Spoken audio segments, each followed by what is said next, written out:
2 years ago, the State Parliament legislated to fully protect Aboriginal heritage sites. From rock engravings and tree carvings to archaeological sites, New South Wales is rich with an often ignored pre-European history.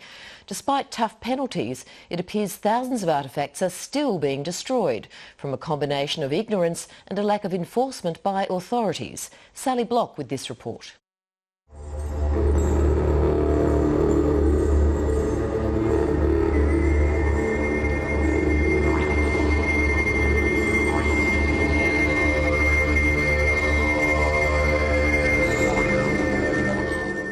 Australia's landscape is rich with the masterpieces of Indigenous artists. Carved, engraved or painted, they signpost more than meeting places. The art traces stories of celestial beings across the earth, moon and stars.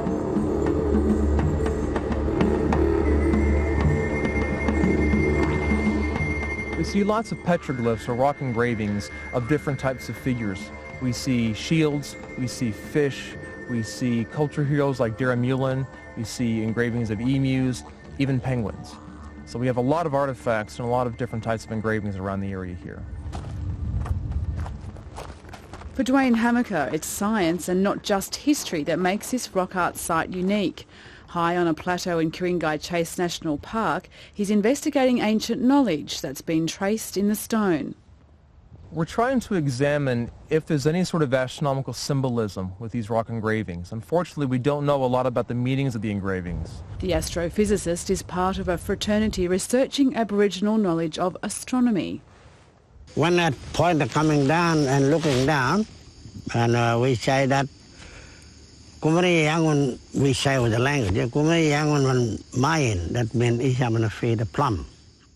So it's a lot like solving a puzzle. We have to look at different pieces of evidence. So one of the pieces of evidence is that some of the engravings, like the emu, seems to mimic the emu in the sky, which is traced out by the dust lanes in the Milky Way itself. This is a case where somebody's taken a rock like this. You can see it's been grooved around the sides, and they've tried to go in and re-groove it. Today, Hamaker is worried. He says researchers are racing against time to document these sites because even deep inside highly protected national parks, there's fresh damage. They may not have realised it, but they've actually damaged this engraving. It's the same story across much of New South Wales, and many Indigenous people are anxious that more and more ancient heritage could be vanishing. 2 years ago, one of the state's most significant Aboriginal heritage sites was lost under the concrete foundations of this fast food franchise. The country's largest KFC restaurant was built here in Newcastle in spite of an archaeological survey finding thousands of years of history on the dig site. Some of the early artefacts predate the antiquities of Egypt. Basically, it looks like we found a couple of hearts. There's a lot of charcoal, so we've pulled out samples of that for dating. Gianni De Gravio is the archivist at the University of Newcastle, a custodian of thousands of artefacts rescued from that dig. It's an important site historically because it was the site of the government farm, and when the first missionary to the Aborigines at the time arrived, Reverend Throckeld, they put him up there for the first year, and it was there that he began the first methodical study of an Aboriginal language ever. So it's really significant from that point of view. Despite the promising finds, legally there was no obligation for developers to preserve them, either to protect their heritage or investigate further. The excavation and construction was fully approved by local and state governments prior to the architect's report being delivered, and that worries Gianni. You know, one of the councillors on Council 1 said to me, look, you can't have Aboriginal sites everywhere, we've got businesses to run. And I said, all right, well, you take me to one Aboriginal site that I can show someone. And he goes, you got me there. A spokesperson for KFC says they have fulfilled all legal requirements to do with construction, including continuing to work with local elders for appropriate on-site recognition of the buried heritage. But the Newcastle case is not unique, says Greens MLC David Shoebridge, and he adds the state government ultimately has to answer for its lax protections. What we are seeing is instead of protecting the sites, at best we get conditions put in place that they have to photograph the site before they destroy it and maybe secure a small number of artefacts from the site. we can't have people out at every site telling people, no, you can't develop or you can't dig here because there's a site there. We just haven't got the manpower to do that. Paul Morris from the Metropolitan Land Council agrees, saying groups like his are underfunded. Today he's visiting a listed site in Cromer on Sydney's northern beaches, where he alleges electricity subcontractors cut up an engraving of a sacred footprint while laying a cable. Well, this is the outline of the heel. After 2 years of pressure, a case is now before the Land and Environment Court. Oscridge, the respondent, is unable to comment for legal reasons. But for the local Indigenous people, the outcome in court won't undo the cultural damage. One of the first comparisons we'll draw is, this is like a memorial site to us. This is evidence that of the first history of this country, the first Australian history, and to see that just destroyed. If you compare that to an Anzac Memorial in a park, being destroyed, that's really disheartening. The Greens say the government dragged its feet when it came to taking what he says is a weak action. If these sites were in Rome or in Paris or in London, they would be given plaques, extraordinary levels of protection and national respect. But in Australia, we have sites that are 10 and 20,000 years old, being destroyed for things like fast food outlets. It's simply a crime. There's no easy fix to protect the state's fragile sites like this one here in Bondi. While the Greens and land councils want more money spent on enforcement, an Environmental Ministry staffer has told 7:30 New South Wales that its officers are handling all legal and development issues appropriately. But is that enough to halt the spread of destruction? The message is that we're saying is that, we like your culture, we'll do the acknowledgement and the welcome to countries, but when it comes down to the nitty-gritty of actually making sure that we look after and document and make sure that those stories are backed up with real evidence, and that's what you find when you do archaeological digs, is real evidence, then we're involved in a form of cultural genocide. Paul Morris says the vanishing culture belongs to us all and must be saved at all costs. The history of this country is built on Aboriginal history, so to see that history destroyed, it's really disheartening. And the state government will convene a Heritage Working Party early next year.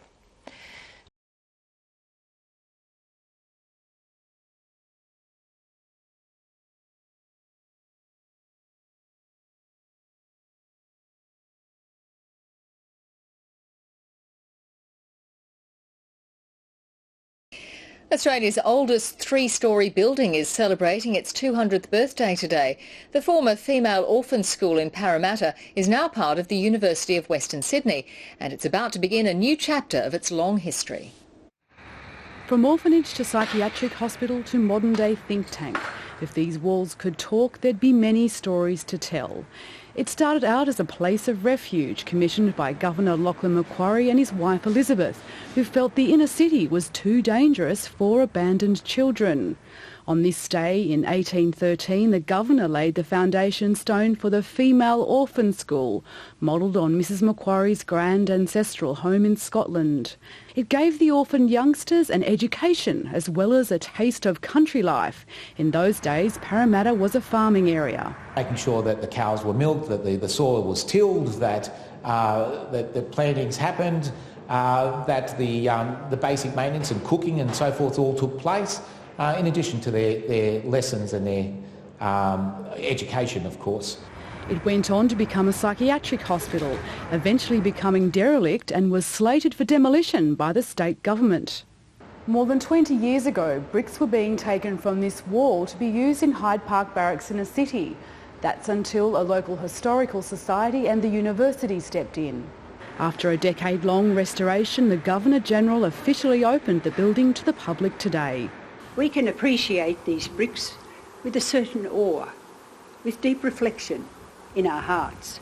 We feel the weight of history which the walls contain, from its time as an orphanage through to its use later as Rydalmere Hospital. It will be home to the Whitlam Institute and the former Prime Minister's many books and artefacts. Sally Block, ABC News.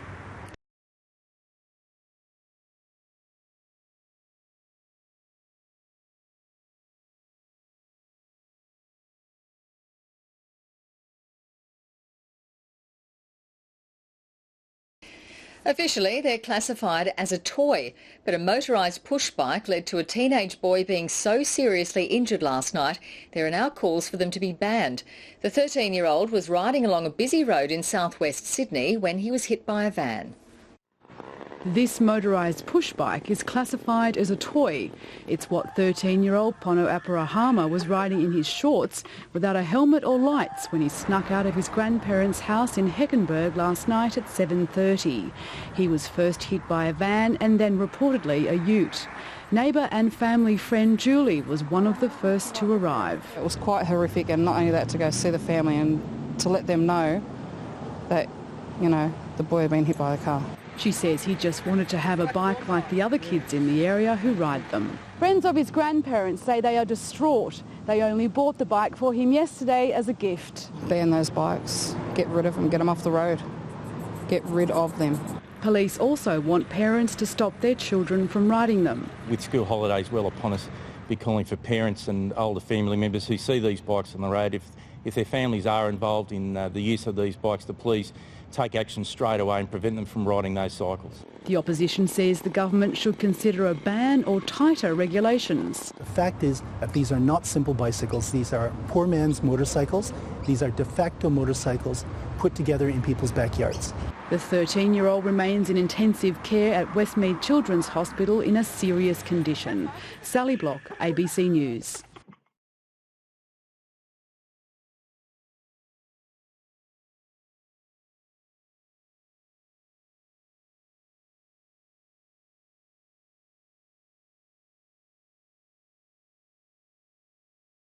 New South Wales has been given yet another warning of what may lie ahead this summer. As thousands hit the beach amid searingly hot temperatures, dangerously high winds whipped up 50 fires across the state. 20 of them are still burning out of control tonight. Emergency declarations were made for parts of the north coast as the fires moved towards properties. As we go to air, 20 houses are under threat at Taree and a further 10 in the Great Lakes area. Deborah Rice is at bushfire headquarters. Well, Juanita, as you say, it's that mid-north coast area which has been most problematic this afternoon for the rural firefighters. Now, one of those fires, just south of Taree, started in State Forest. It then jumped the Pacific Highway, which of course is particularly busy at this time of year because of school holidays, and then went in behind houses, and that's when a warning was issued to residents that they would have to seek shelter as the fire moved through. Now, through the good actions of the firefighters, it didn't actually hit the houses, and that one now appears to be a watch and act rather than an out-of-control fire. So that's good news there. Now, a little further south at Shallow Bay, there was a mixture of a grass and bush fire, which had the road opened and closed a number of times. And it seems like that one has now been downgraded to a watch and act. So it's been a difficult afternoon, but the change of weather and the drop in the winds has assisted firefighters just in the last couple of minutes to change the status of those fires. But of course the hot and gusty winds around Sydney were also a problem today. Power lines came down and there were also grass fires whipped up around Sydney. But there were people who were still game to brave the conditions to get a swim in. Here's Sally Block. It started out as a perfect hot beach day in Sydney, but the howling winds were a cold shower on people's enthusiasm for the outdoors. Gusts of more than 100 kilometres an hour were reported around the city. Qantas says it caused some delays, but it didn't stop the planes at the airport. In the Hawkesbury, the winds whipped up a hazard reduction burn. Well, we've just had a small fire, a reignition of a hazard reduction, but it seems to be well within the containment lines. It brought down trees and power lines across the city. This house in Carlingford copped a battering. With or without the wind, it was a rough ride for whitewater rafters in Sydney's west, but it didn't dampen their enthusiasm. The fun of cable water skiing was over for these thrill seekers. The wake park, beautiful, beautiful day, but it's a shame it's real windy. We just playing some ball, you know? Fly through the air, that's what we do. Get the barbecues going, that's the way to go. Oh yeah. Some turn to calmer waters of the local pool. Graham Creed says the conditions changed this afternoon. The strong and gusty winds is what's led to the severe to extreme fire conditions through the afternoon. Calmer weather is expected tomorrow. Sally Block, ABC News.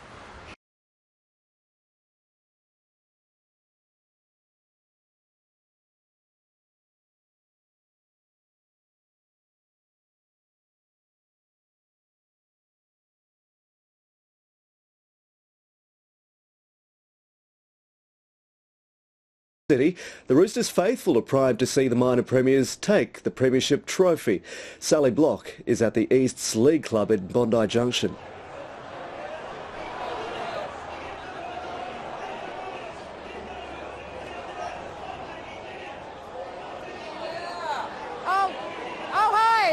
I'm here at the home of the Sydney Roosters at East Leagues Club in Bondi Junction, as you can see.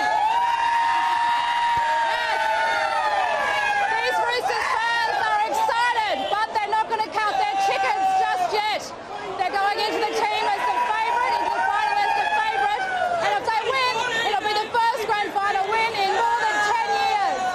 If that happens, security expecting thousands of fans to converge on this club to celebrate their beloved team returning home.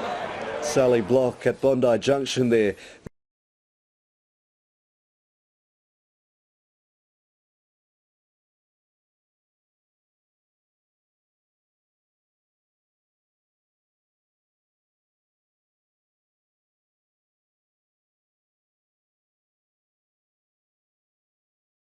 A new report shows a staggering number of people are dependent on charities to feed their families.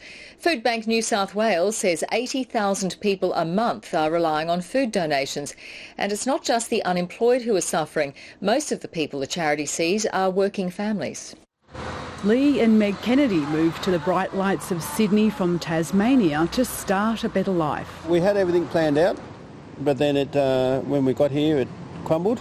When work was scarce, they found themselves living on $10 a week and relying on this food bank store run by the Salvation Army. It did help quite a bit. It was encouraging that someone was out there to say, hey, you know, there's a bit of food here and it's free. Food Bank New South Wales collects fresh fruit and vegetables, meat and other items from big companies for distribution to more than 500 charities.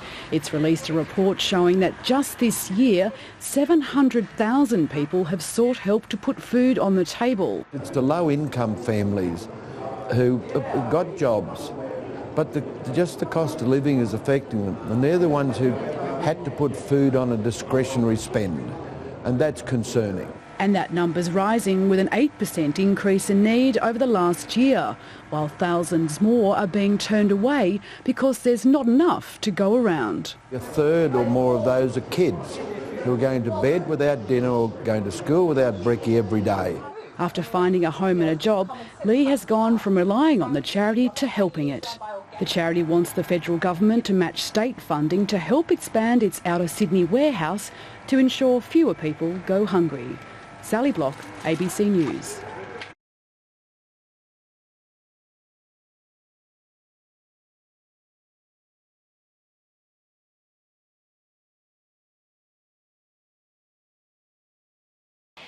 An outback pub on a main street emptied by the 6 o'clock swill. It's one of Russell Drysdale's best-known paintings.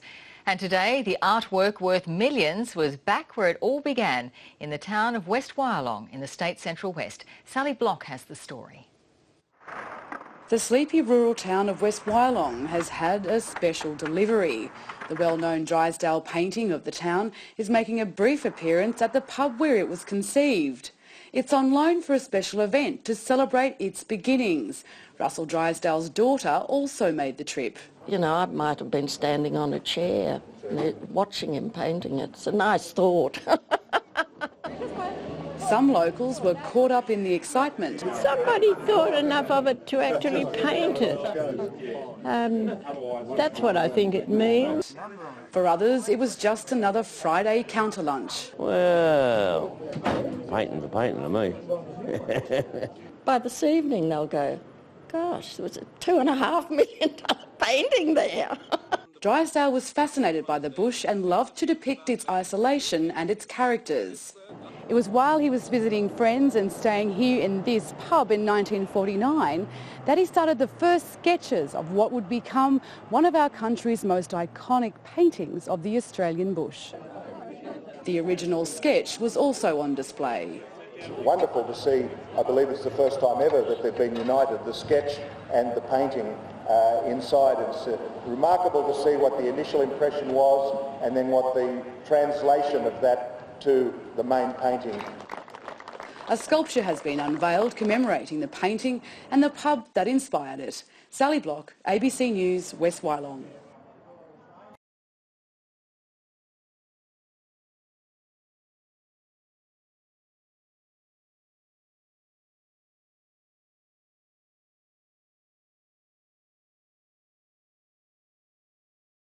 Griffith Gasland. That could be the future for the rich farmland of the Riverina if a new CSG startup, Granger Energy, is successful in its bid to explore 5 petroleum leases in the area. APPEA, the gas industry's peak body, has warned that rural New South Wales will fall short on jobs, investment and energy if farmers deny gas companies access to land. But it seems many are not convinced as Lock the Gate protests mount in the Pilliga. Griffith on the Murrumbidgee River, world famous for billions of dollars in rice, wheat, grapes and fruit production, could be the next protest flashpoint. Sally Block reports.